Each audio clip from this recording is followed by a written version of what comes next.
Now, from breaking records to breaking eggs, my chefs, we're back in the kitchen. We're about to do more things with eggs. Right? Yeah, indeed. Like they're looking at me like, what is this girl talking about? We are still celebrating the eggs, right? Yeah, we're celebrating eggs because what? We are excited. We are excited. We are excellent. There is an extravaganza happening in the kitchen. I can't deal. You can't deal. Well, then the next recipe should definitely wow you because there is nothing like a bowl of chili beef noodles to spice up your midweek meals. Topped with the perfectly fried egg, this next recipe is a great way to wow your friends and family. Now, Chef, we're talking about a fried egg, and I'm seeing that there's a pan on your stove that you literally just switched on. Yeah, I literally just turned it on now. Okay. So the important thing with your fried eggs or any cooking of any eggs in general, you need to take into cognizance that your egg is made out of 100% protein. And protein starts cooking at 60 degrees Celsius. So anywhere below 60 degrees, your egg's not going to cook.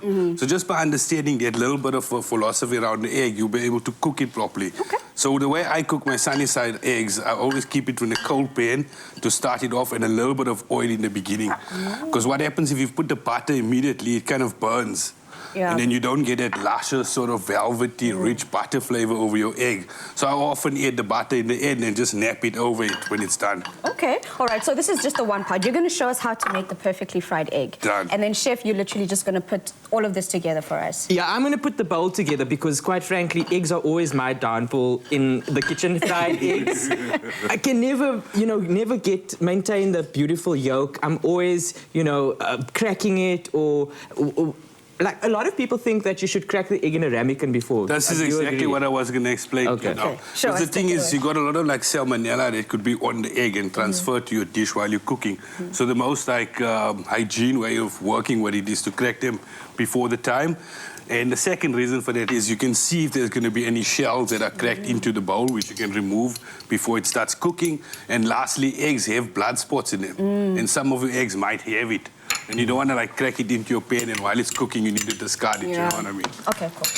Show us then, show us, sir. So you're cracking your egg into your pan, into your bowl, and then we're going to add it into the pot. Yeah. To cook, all right? Importantly, when you crack your egg as well, always crack it very close to the bowl so it doesn't have a lot of leeway to fall down and Which break. causes the egg yolk to break. The egg yolk to break. So you can see it's a very cold pan.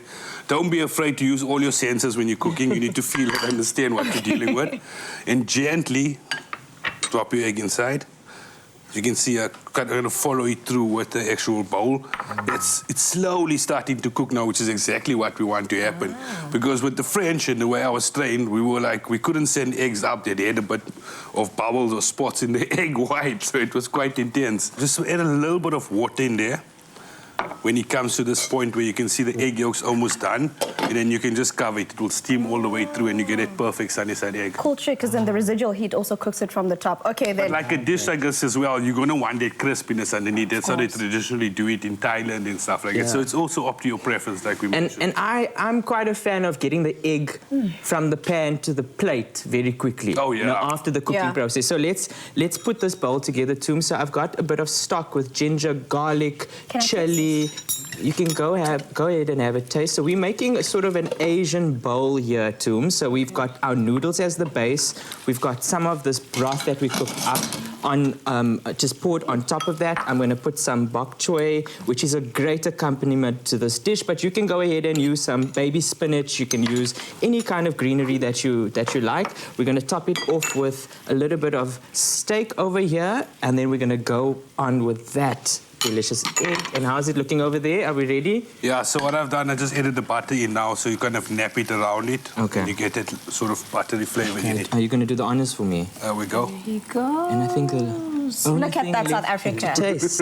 If that doesn't look gorgeous or taste gorgeous, I don't know what else you want, South Africa. And if you're perhaps curious about how we made the broth and all the ingredients, all you have to do is go on to afternoonexpress.co.za for the full recipe and ingredient list. That is one dish I'm definitely ready to taste. Oh, yeah, definitely.